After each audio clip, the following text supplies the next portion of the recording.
Europe 1, histoire de Coupe du Monde. Il va tomber, il tombe. Oui, oui, Dominique Rocheteau. Patrick Lemoine.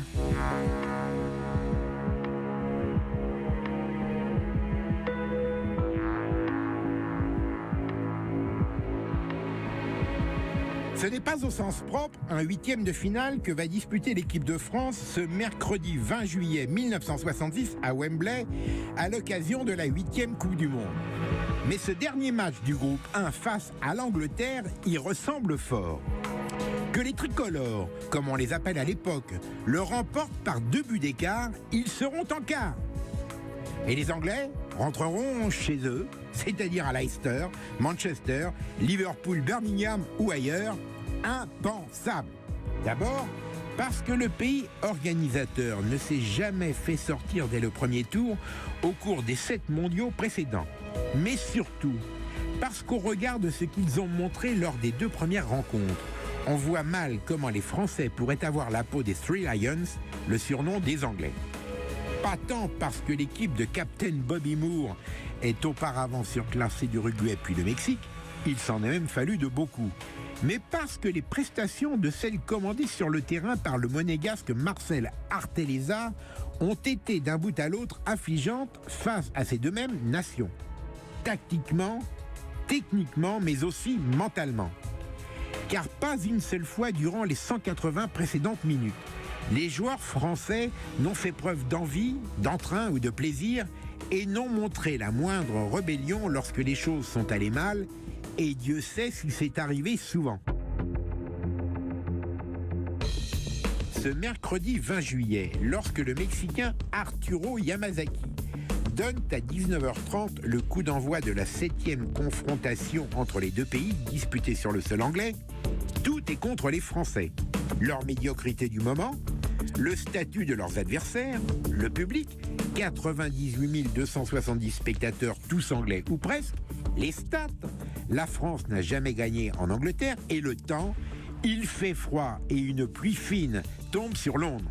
Et pourtant, malgré tous les handicaps que je viens d'évoquer, auxquels vont s'ajouter un arbitrage à charge, la malchance et le vice de Demi Styles, une sorte de Jacques l'Éventreur du foot, l'équipe de France, bien que finalement battue et éliminée, va réussir un match merveilleux qui lui vaudra les éloges de la presse mondiale.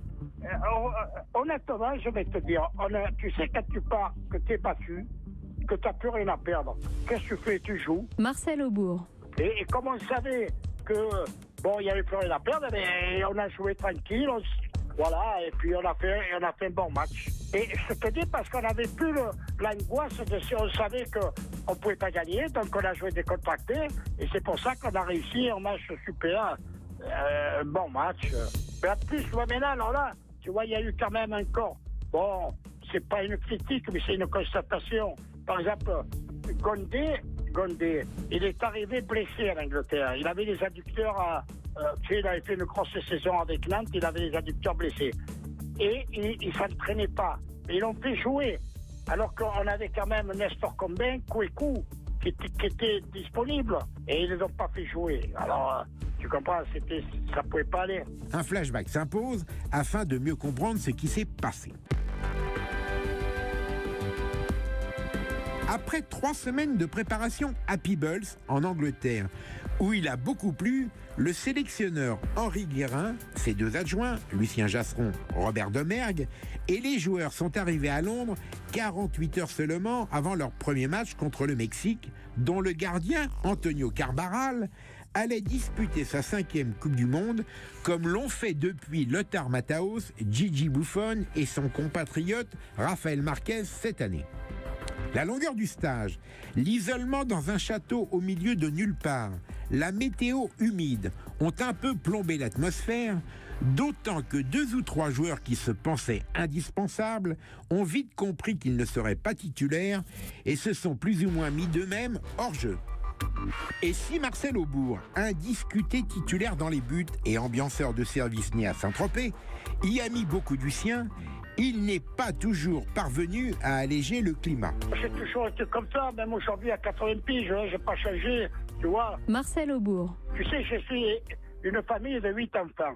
je suis toujours été élevé dans la collectivité. Tu vois, le football, c'est de collectivité et je m'adapte dans la collectivité.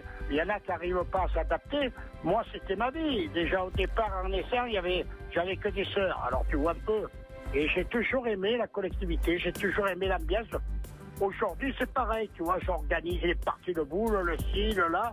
J'aime la collectivité. Un paramètre sport.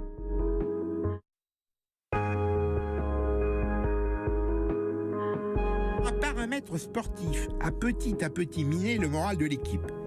Une décision tactique qu'aucun joueur n'avait envisagée avant cette Coupe du Monde et que les cadres, les Arteleza, Bernard Bosquier, Robert Budzinski ou Robert Herbin estimaient contre nature. Une disposition, en tout cas, totalement étrangère à leur culture. À peine arrivé en Écosse, Guérin a en effet annoncé qu'on allait jouer le béton.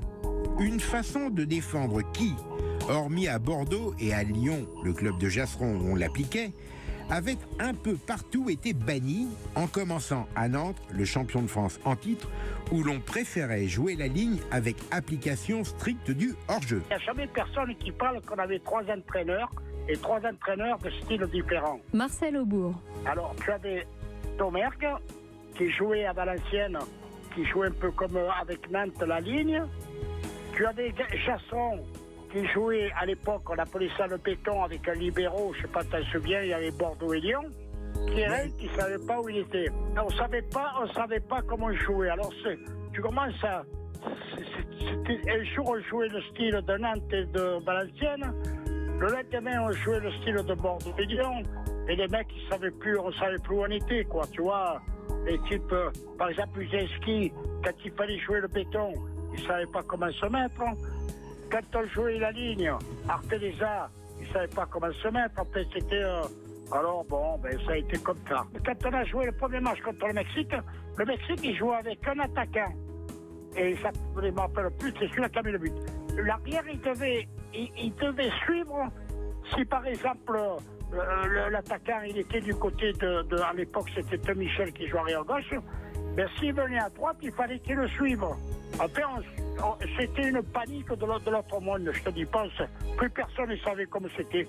Alors à la sortie, moi je me rappelle Chasson, j'en avais parlé avec Chasson. J'avais dit, Chasson, on joue comme des cons. Ah, il m'a dit, Marcel, les Coupes du Monde, on en fait une dans sa vie, laissez tomber. Tout était parti d'un malentendu survenu lors d'un match amical disputé 3 mois plus tôt au Parc des Princes, au cours duquel les Français avaient obtenu un match nul miraculeux face à l'Italie, 0-0. Le mercredi 13 juillet contre le Mexique, Aubourg a donc devant lui un libéraux, Arteleza, 4 défenseurs, Jean Djorkaeff, le père du champion du monde, Bosquier, Budzinski, Gabriel Demichel et même un demi-défensif, Joseph Bonnel.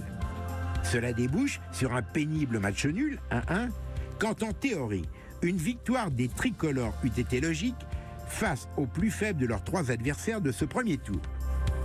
48 heures après, oui 48 heures, car les organisateurs anglais n'avaient pas rigolé avec le rythme des matchs concernant ceux de leurs rivaux, même schéma tactique face à l'Uruguay et défaite 2-1. L'Angleterre, ayant obtenu un poussif 0-0 face à cette dernière et battu 2-0 les Mexicains, voilà donc comment on en arrive à ce match de la dernière chance à Wembley. Cette fois cependant, tout est chamboulé. Passant outre les consignes du sélectionneur, les tauliers, avec à leur tête Budzinski et le Nantais, se mettent d'accord pour démolir le mur prévu et attaquer la rencontre avec un 4-3-3 beaucoup plus sexy. Et ça marche. Callaghan, Peters et Hunt, les 3 attaquants anglais, sont piégés 4 fois par le hors-jeu en moins de 5 minutes. Mais patatras dès la 6e. Styles tacle salement Herbin sans que l'arbitre ne trouve à y redire, ce qui le met quasiment hors circuit pour le reste d'une partie à laquelle Robbie devra participer sur une demi-jambe, puisque les remplacements ne sont pas autorisés.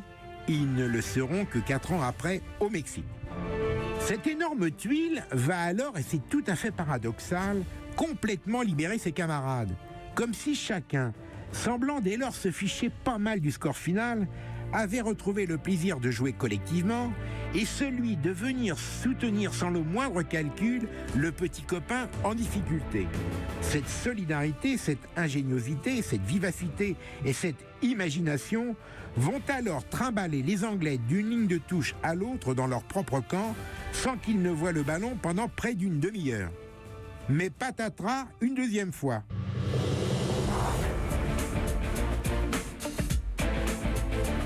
Par la faute d'Arturo Yamazaki, toujours. Sur un centre venu de la gauche, Jackie Charlton, dit la girafe, le frère de Bobby, grand lui par le talent, Charlton donc, seul aux 6 mètres reprend la balle de la tête et l'envoie se fracasser sur la transversale de Marcel Aubourg. Elle retombe dans les pieds de Roger Hunt qui n'a plus qu'à la pousser pour ouvrir le score. Seulement il y a un hic. Si la girafe s'est retrouvée libre de ses mouvements, c'est qu'elle a mis Arteleza sur le flanc en le poussant dans le dos. Tout le monde l'a vu, mais pas Yamazaki ni Karol Galba, son juge de touche tchèque. Bosquier et Budzinski ont beau aller souffler dans les bronches de ce dernier, le but est validé 1-0. Autant dire que la tâche devient insurmontable. Surtout pour cette équipe de France jeune, 23 ans et demi de moyenne d'âge et inexpérimentée. Sa moyenne de sélection dépasse tout juste 10, qui a face à elle des types, Bobby Charlton, Gordon Banks, Ray Wilson ou Bobby Moore, qui en comptent, eux, près d'une 50aine. Ce deuxième coup du sort ne change pourtant rien à son état d'esprit. Elle termine la mi-temps avec autant d'inspiration et toujours autant de panache. Et elle attaque la seconde de la même façon. Il convient toutefois d'être juste. Si elle a été emballante sur le fond et sur la forme, l'équipe de France ne s'est procuré aucune franche occasion. C'est dire si le troisième mauvais coup qui lui tombe dessus ne change pas grand-chose à l'affaire. Cela se passe à la 75e minute et alors qu'il vient de récupérer un ballon, Jackie Simon, le meneur de jeu si fin des Canaries, se fait tirer en plein vol par Styles à 35 mètres du but d'Aubourg. Bien qu'il reste étendu sur le terrain, en se tordant de douleur, l'arbitre ne siffle pas le coup franc qui s'imposait. L'action se poursuit et se conclut par un deuxième but de Hunt. Ah putain, le deuxième alors. Tu sais, le deuxième, il pleuvait, il tombait des cordes. Marcel Aubourg. Et quand il fait la reprise de volée, là, putain, j'anticipe, je me vois beau comme un soleil. Malheureusement, en tombant, j'ai glissé parce que c'est des pelouses, c'est pas comme, tu sais, à Wembley, c'était un gazon, c'est une moquette. Et j'ai glissé, j'ai rentré au fond avec le ballon. J'avais l'air con. Malgré ce magnifique chant du cygne, la France est donc éliminée. Si tu veux, au travers de ce match, ça a été les regrets de ne pas l'avoir fait les 2 matchs avant. Voilà, c'est tout. Après, bon, on a perdu. Tu perds contre les Anglais. Tu te dis, bon, ben, c'est les Anglais, hein, ils sont chez eux et tout. Mais c'est le regret de ne pas avoir fait ces matchs contre le Mexique et contre l'Uruguay. Tu bats le Mexique tu fais match où tu bats l'Uruguay, tu finis avec 3-4 points, tu sortais du groupe. Hein, parce qu'à l'époque, c'était 2 points et avec 3 points, tu sortais. Mais le dernier match, on a joué un peu comme... Moi, tu sais, j'étais jeune à l'époque, mais il y avait des types qui étaient plus vieux briscards que nous. Et ils ont dit, on va jouer comme ça, comme ça. C'est aussi pour ça que ça s'est passé comme ça. Alors que le pays réclame sa tête, Henri Guérin déclare pourtant le lendemain au micro d'Émile Toulouse, en exclusivité pour Europe 1, « Je ne démissionnerai pas ». La Fédé le fera pour lui en septembre. 6 sélectionneurs se succéderont alors durant les 10 années suivantes, jusqu'à ce qu'arrive le Messie au printemps 1976. Michel Hidalgo et ses jeunes apôtres, Platini, Bossis, Rocheteau, Battiston et tant d'autres.